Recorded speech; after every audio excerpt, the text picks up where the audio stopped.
அன்பான சாய் பக்தரே, நீ இந்த நேரம் இந்த பதிவை பார்த்துட்ருக்கன்னா அது சாதாரணமான விஷயம் இல்லை. உன் மனசில் ஒரு வலி இருக்குது, யாருக்கும் சொல்ல முடியாத ஒரு சுமை இருக்குது.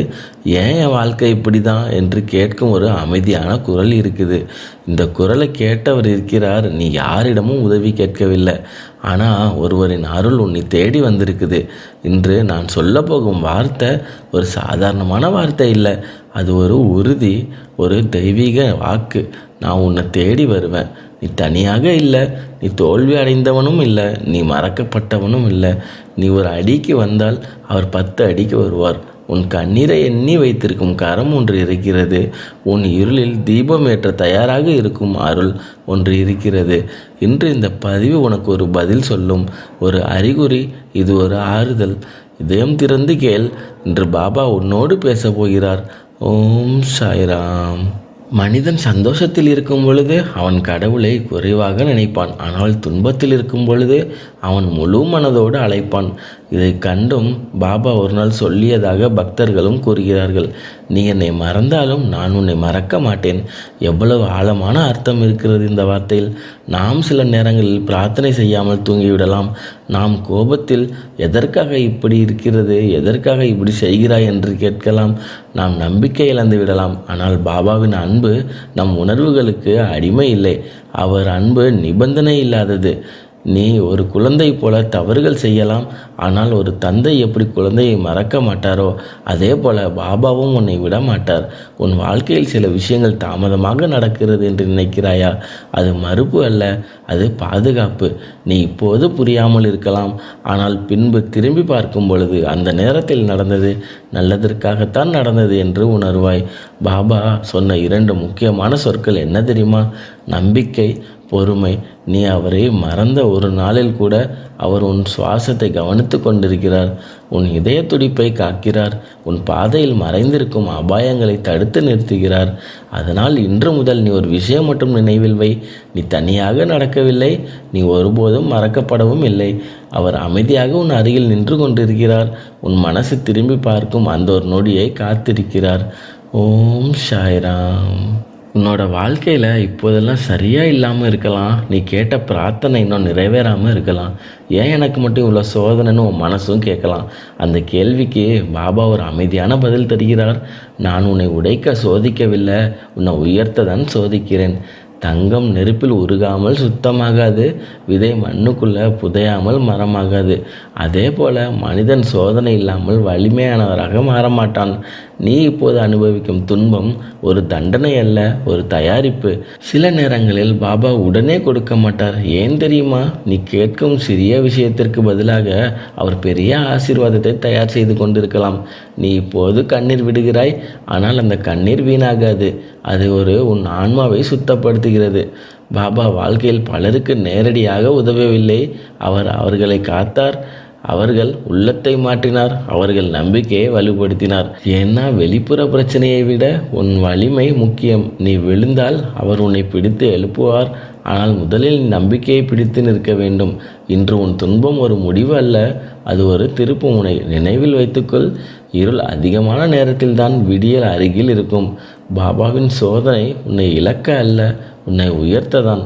ஓம் சாய்ராம். பாபா சொல்கிறார், நான் உன்னை தேடி வருவேன். இந்த ஒரு வரியில் எவ்வளவு ஆழமான அர்த்தம் இருக்கிறது தெரியுமா? இது உடலாக வந்து நிற்பேன் என்ற அர்த்தம் மட்டுமல்ல, அது அருளாக, வழிகாட்டுதலாக, பாதுகாப்பாக வருவேன் என்ற அர்த்தம். பாபா பக்தர்களிடம் ஒரு முறை சொன்னதாக கூறப்படுகிறது, நான் என் பக்தர்களை எப்போதும் கண்காணித்து கொண்டிருக்கிறேன். அதன் பொருள் என்ன தெரியுமா? நீ வாழ்க்கையில் வழி தெரியாமல் குழம்பி நிற்கும் பொழுது ஒரு மனிதரை அனுப்பி உனக்கு சரியான ஆலோசனை கிடைக்கச் செய்வார். நீ முழுமையாக உடைந்து போகும் பொழுது உன் உள்ளத்தில் திடீரென்று ஒரு அமைதி தோன்றும். அது சாதாரணமான விஷயமல்ல, அதுதான் அருள்.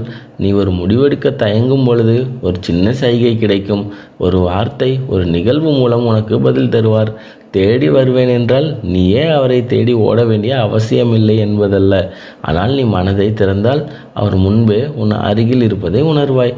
சில நேரங்களில் அவர் ஒரு மருத்துவராக வரலாம், ஒரு நண்பராக வரலாம், ஒரு அந்நியன் உதவியாக வரலாம், அல்லது உன் மனசில் ஒரு துணிச்சலாக வரலாம். அவரது அருள் வெளிப்படையாக தெரியாமல் இருக்கலாம், ஆனால் அதன் விளைவு நிச்சயம் தெரியும். நீ பின்னால் திரும்பி பார்த்தால் தான் புரியும். அந்த நேரத்தில் என்னை காப்பாற்றியது பாபா தான் என்று புரியும். அதனால் இன்று ஒரு விஷயம் மட்டும் நினைவில் வைத்துக்கொள். நீ தனியாக பிரார்த்தனை செய்கிறாய் என்று நினைக்காதே. நீ அழைக்கும் முன்பே அவர் உன் இதய கதவை தட்டி கொண்டிருக்கிறார். நான் உன்னை தேடி வருவேன்.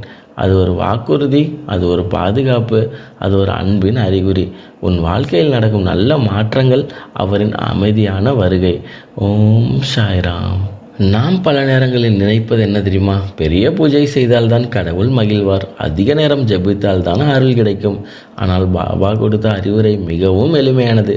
அவர் சொன்னது, உன் மனம் சுத்தமாக இருந்தால் போதும். பாபாவிற்கு தேவையானது ஆடம்பரம் அல்ல, பொறுமை அல்ல, வெளிப்படையான பக்தி அல்ல.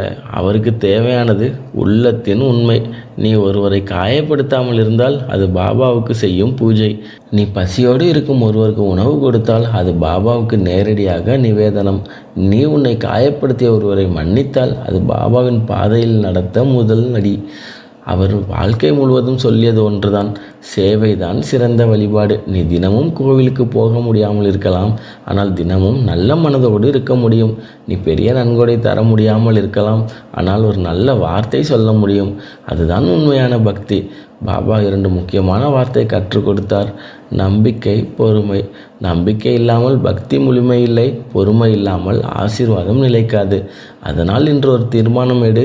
நான் நல்ல மனிதராக இருப்பேன், நான் யாரையும் துன்பப்படுத்த மாட்டேன், நான் உதவி செய்யும் மனதோடு வாழ்வேன். அப்படி வாழும் ஒவ்வொரு நாளும் பாபா உன் அருகில் நின்று ஆசீர்வதிக்கிறார். உண்மையான பக்தி வெளியில் தெரிய வேண்டியதில்லை, அது உள்ளத்தில் உணரப்பட வேண்டும். ஓம் சாய்ராம்.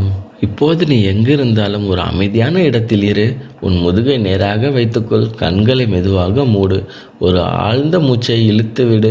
மீண்டும் மெதுவாக செய். உன் மனதில் இருக்கும் எல்லா கவலைகளையும் இந்த ஒரு நிமிடம் விட்டு வா. இப்போது உன் முன்னால் வெள்ளை உடையில் பாபா நிற்கிறார் என்று கற்பனை செய்து கொள். அவர் முகத்தில் ஒரு சிரிப்பு, அவரது கண்களில் கருணை, அவரது கரம் உன்னிடம் நீள்கிறது. அவர் மெதுவாக சொல்கிறார், பயப்படாதே, நான் இருக்கிறேன். நீ விழமாட்டாய், நான் உன் கையை பிடித்திருக்கிறேன். உன் கண்ணீர் எனக்கு தெரியும், உன் வலி எனக்கு புரியும். நான் உன்னை தேடி வந்துவிட்டேன். இப்போது உன் இதயத்தின் மையத்தில் ஒரு ஒளி தோன்றுகிறது என்று நினைத்துக்கொள். அந்த ஒளி மெதுவாக பெரிதாகிறது. அது உன் உடம்பை முழுவதும் நிரப்புகிறது. அமைதி, நிம்மதி, பாதுகாப்பு. உன் சுவாசம் சீராகிறது, உன் மனம் அமைதியாகிறது. ஒரு நிமிடம் அந்த உணர்வை அனுபவித்துக்கொள். இப்போது மெதுவாக உன் உள்ளத்தில் சொல், ஓம் சாய்ராம். மீண்டும் சொல், ஓம் சாய்ராம். இன்னொரு முறை, ஓம் சாய்ராம். அந்த ஒளி உன் இதயத்தில் ஒலிக்கிறது. நீ தனியாக இல்லை, நீ பாதுகாப்பாக இருக்கிறாய். அருள் உன்னை சுற்றி இருக்கிறது. மெதுவாக உன் கண்களை திற. அந்த அமைதியை உன் நாளெங்கும் கொண்டு செல். ஓம் சாய்ராம். அன்பான சாய் பக்தரே, வாழ்க்கை எப்போதும் நம்மால் எதிர்பார்த்தபடி இருக்காது. சில நேரங்களில் அது நம்மை சோதிக்கும், சில நேரங்களில் அது நம்மை காயப்படுத்தும். ஆனால் அந்த எல்லா தருணங்களிலும் பாபா சொல்லும் இறுதி அறிவுரை மிகவும் எளிமையானது. கவலைப்படாதே, நம்பிக்கையை விடாதே. நீ நல்ல மனிதராக இரு, உன் மனசாட்சிக்கு உண்மையாக இரு. யாரையும் ஏமாற்றாதே, யாரையும் தேவையில்லாமல் காயப்படுத்தாதே. நீ செய்யும் ஒவ்வொரு நல்ல செயலும் ஒரு விதையாக விதைக்கப்படுகிறது. அது உடனே முளைக்காமல் இருக்கலாம், ஆனால் ஒரு நாள் அது நிச்சயம் பலன் தரும். பாபா சொல்லிய முக்கியமான செய்தி, அனைவருக்கும் ஒரே கடவுள். அதனால் வெறுப்பு வேண்டாம், பிரிவு வேண்டாம், பொறாமை வேண்டாம். உன் வாழ்க்கையில் நடந்த தவறுகளை நினைத்து உன்னை நீ குற்றம் சொல்லிக்கொண்டே இருக்காதே. கற்றுக்கொள், முன்னேறு, விட்டுவிடு. நீ இப்போது இருக்கும் இடம் உன் பயணத்தின் முடிவு அல்ல, அது ஒரு கட்டம் மட்டுமே. நினைவில் வைத்துக்கொள், இருள் என்றால் விடியல் வரும், கண்ணீர் என்றால் சிரிப்பு வரும், சோதனை என்றால் ஆசீர்வாதம் அருகில் இருக்கும்.